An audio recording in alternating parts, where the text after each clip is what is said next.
শেখ হাসিনা ইমরান সরকার সহ ৫ জনের বিরুদ্ধে গ্রেপ্তারি পরোয়ানা ট্রাইব্যুনালের। পাকিস্তানের ট্রেন ছিনতাইয়ের পিছনে রাষ্ট্রীয় শক্তি জড়িত থাকা নিয়ে সন্দেহ। ৩০ দিনের যুদ্ধবিরতিতে সম্মত হয়েছে ইউক্রেন। পরমাণু ইস্যুতে বৈঠকে বসছে চীন, ইরান ও রাশিয়া। ডোনাল্ড ট্রাম্প যা ইচ্ছা করুক, আমরা পরোয়া করি না, বলছেন পেজোশকিয়ান। এবং সর্বশেষ থাকছে ইসরায়েলি জাহাজে আবারও হামলা শুরু করেছে ইয়েমেন। এতক্ষণ সংবাদের প্রধান অংশগুলো শুনছিলেন, এখন বিস্তারিত। সঙ্গে আছি আমি রাজিবুল ইসলাম। শেখ হাসিনা ইমরান সরকার সহ ৫ জনের বিরুদ্ধে গ্রেপ্তারি পরোয়ানা ট্রাইব্যুনালের।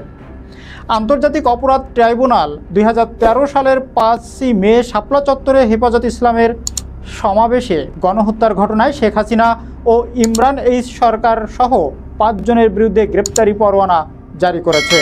মামলায় মোট ৯ জন আসামি, যার মধ্যে ৪ জন ইতিমধ্যে গ্রেপ্তার রয়েছেন এবং তাদের ট্রাইব্যুনালে হাজিরের নির্দেশ দেওয়া হয়েছে। বিচারপতি মোহাম্মদ গোলাম মর্তুজা মজুমদারের নেতৃত্বে ৩ সদস্যের ট্রাইব্যুনাল এই আদেশ দেয়।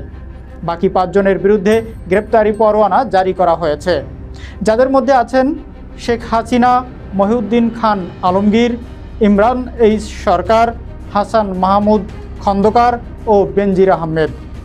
গ্রেপ্তার থাকা ৪ জন হলেন শামসুল হক টুকু, AKM শহীদুল হক, জিয়াউল হাসান ও মোল্লা নজরুল ইসলাম। মামলার পরবর্তী শুনানি ১২ই মে নির্ধারিত হয়েছে। প্রসিকিউশনের পক্ষ থেকে শুনানিতে অংশ নেন চিফ প্রসিকিউটর মোহাম্মদ তাজুল ইসলাম ও অন্যান্য আইনজীবীরা। পাকিস্তানে ট্রেন ছিনতাইয়ের পিছনে রাষ্ট্রীয় শক্তি জড়িত থাকা নিয়ে সন্দেহ। ট্রেন ছিনতাই বিশ্বের বিরল ঘটনা, তবে ১৯৭৭ সালে মালুক্কান বিচ্ছিন্নতাবাদীরা সফলভাবে এটি করেছিল।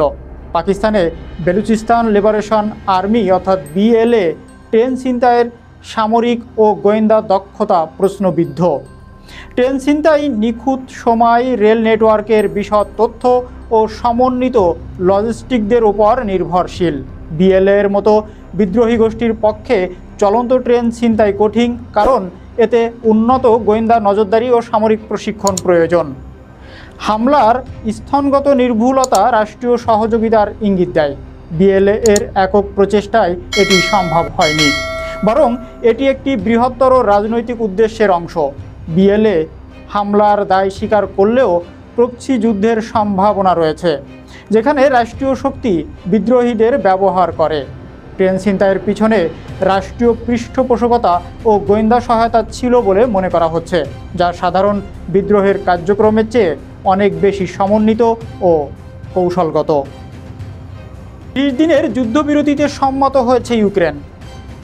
সৌদি আরবের জেদ্দায় মার্কিন যুক্তরাষ্ট্রের সঙ্গে আলোচনার পর ইউক্রেন ৩০ দিনের যুদ্ধবিরতিতে সম্মত হয়েছে বলে জানিয়েছে সৌদি সরকারি গণমাধ্যম। আল আরাবিয়া সংবাদ মাধ্যম জানায়, সৌদি কূটনৈতিক প্রচেষ্টার ফলে এই আলোচনা সফল হয়েছে। তুর্কি বার্তা সংস্থা আনাদুলু জানায়, ৯ ঘন্টার আলোচনার পর এই সামরিক যুদ্ধবিরতির সিদ্ধান্ত নেওয়া হয়, যা বাড়ানোর সম্ভাবনা রয়েছে। পাশাপাশি রাশিয়া ইউক্রেনের মধ্যে বন্দি বিনিময় পরিকল্পনাও আছে, তবে সংশ্লিষ্ট পক্ষগুলো আনুষ্ঠানিকভাবে এখনও কোনো মন্তব্য করেনি। প্রেসিডেন্ট জেলেনস্কি বলেন, কিয়েভ যুক্তরাষ্ট্রের প্রস্তাবকে ইতিবাচকভাবে দেখছে। সৌদিতে হওয়া এই আলোচনায় মার্কিন পররাষ্ট্রমন্ত্রী মার্ক রুবিও, ইউক্রেনের পররাষ্ট্রমন্ত্রী আদ্রি শিবিহা এবং সৌদি পররাষ্ট্রমন্ত্রী প্রিন্স ফয়সাল বিন ফারহান উপস্থিত ছিলেন। ২০২২ সালে রাশিয়া ইউক্রেনে হামলা শুরু করে এবং ন্যাটোতে যোগদানের ইচ্ছা ত্যাগ করলে শান্তি আলোচনা সম্ভব বলে শর্ত দেয়, তবে ইউক্রেন এটিকে সার্বভৌমত্বে হস্তক্ষেপ বলেই মনে করে। পরমাণু ইস্যুতে বৈঠকে বসছে চীন, ইরান ও রাশিয়া। চীন, রাশিয়া ও ইরান ১৪ই মার্চ বেইজিংয়ে পারমাণবিক ইস্যুতে বৈঠক করবে বলে জানিয়েছে চীনের পররাষ্ট্র মন্ত্রণালয়। উপপররাষ্ট্রমন্ত্রী মা ঝাংঝু বৈঠকে সভাপতিত্ব করবেন, যেখানে রাশিয়ার উপপররাষ্ট্রমন্ত্রী রিয়াবকভ সের্গেই আলেকসিভ ও ইরানের উপপররাষ্ট্রমন্ত্রী কাজেম গারিবাদি অংশ নেবেন। ৩ দেশ ইরানের পারমাণবিক কর্মসূচি এবং পারস্পরিক স্বার্থ সংশ্লিষ্ট অন্যান্য বিষয় নিয়েও আলোচনা করবে। সম্প্রতি তারা চাবাহার বন্দরের কাছে যৌথ নৌমহড়া চালিয়েছে, যা তাদের কৌশলগত সহযোগিতার অংশ। রাশিয়ার পররাষ্ট্রমন্ত্রী সের্গেই ল্যাভরভ বলেছেন, ইরানের পারমাণবিক কর্মসূচি নিয়ে যৌথ ব্যাপক কর্ম পরিকল্পনা জিসিপিওএ পুনরুদ্ধারের পক্ষে রাশিয়া কাজ করছে। তিনি উল্লেখ করেন, ট্রাম্প প্রশাসনের সময় যুক্তরাষ্ট্র এই চুক্তি থেকে সরে গিয়েছিল, তবে ইউরোপীয় পক্ষের কেউ কেউ পুনরায় আলোচনায় আগ্রহী। বৈঠকটি আন্তর্জাতিক পরমাণু রাজনীতিতে চীন, রাশিয়া ও ইরানের ঘনিষ্ঠ সহযোগিতার প্রতিফলন হিসাবে দেখা হচ্ছে। ডোনাল্ড ট্রাম্প যা ইচ্ছা করুন, আমরা পরোয়া করি না, বলছেন পেজেশকিয়ান। ইরান যুক্তরাষ্ট্রের চাপের মুখে আলোচনায় বসতে অস্বীকৃতি জানিয়েছে, যা মার্কিন প্রেসিডেন্ট ডোনাল্ড ট্রাম্পকে ক্ষুব্ধ করেছে। ইরানের প্রেসিডেন্ট মাসুদ পেজেশকিয়ান বলছেন, যুক্তরাষ্ট্রের নির্দেশ বা হুমকি তেহরান মেনে নেবে না। ইরানের সর্বোচ্চ নেতা আয়াতুল্লাহ আলী খামেনিও জোরপূর্বক আলোচনা প্রত্যাখ্যানের কথা বলেছেন। ট্রাম্প প্রশাসন ইরানের ওপর কঠোর নিষেধাজ্ঞা আরোপ করে দেশটির তেল রপ্তানি শূন্যের কোটায় নামিয়ে আনার চেষ্টা করছে। ফক্স নিউজকে দেওয়া এক সাক্ষাৎকারে ডোনাল্ড ট্রাম্প বলেছেন, ইরানকে পারমাণবিক অস্ত্র অর্জন থেকে বিরত রাখতে হয় সামরিক হস্তক্ষেপ করতে হবে, নয়তো চুক্তি করতে হবে। ইরান বরাবরই পারমাণবিক অস্ত্র তৈরির অভিযোগ অস্বীকার করেছে, তবে আন্তর্জাতিক আণবিক শক্তি সংস্থা সতর্ক করেছে যে তেহরান ইউরেনিয়াম সমৃদ্ধকরণের মাত্রা 60% উন্নীত করেছে।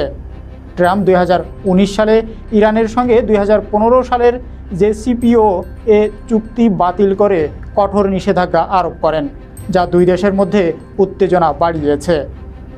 ইসরায়েলি জাহাজে আবারও হামলা শুরু করেছে ইয়েমেন। ইসরায়েল গাজার ক্রসিং পুনরায় চালু এবং ত্রাণ সরবরাহের অনুমতি না দেওয়ায় ইয়েমেন তার উপকূলীয় অঞ্চলে ইসরায়েলি জাহাজ লক্ষ্য করে সামরিক অভিযান শুরুর ঘোষণা দিয়েছে। ইয়েমেনি আনসারুল্লাহ নেতা আব্দুল মালিকি আল হাউচি 4 দিনের সময়সীমা বেঁধে দিয়েছিলেন, যা শেষ হয়ে গেছে। ইসরায়েল ত্রাণ সরবরাহ বন্ধ রাখার মাধ্যমে হামাসকে ইহুদি বন্দীদের মুক্তি দিতে বাধ্য করতে চাইছে। ইয়েমেনি বাহিনী বলছে, মধ্যস্থতাকারীরা ক্রসিং পুনরায় চালুর লক্ষ্যে ব্যর্থ হওয়ায় তারা ফিলিস্তিনিদের প্রতি সমর্থন আরও জোরদার করেছে।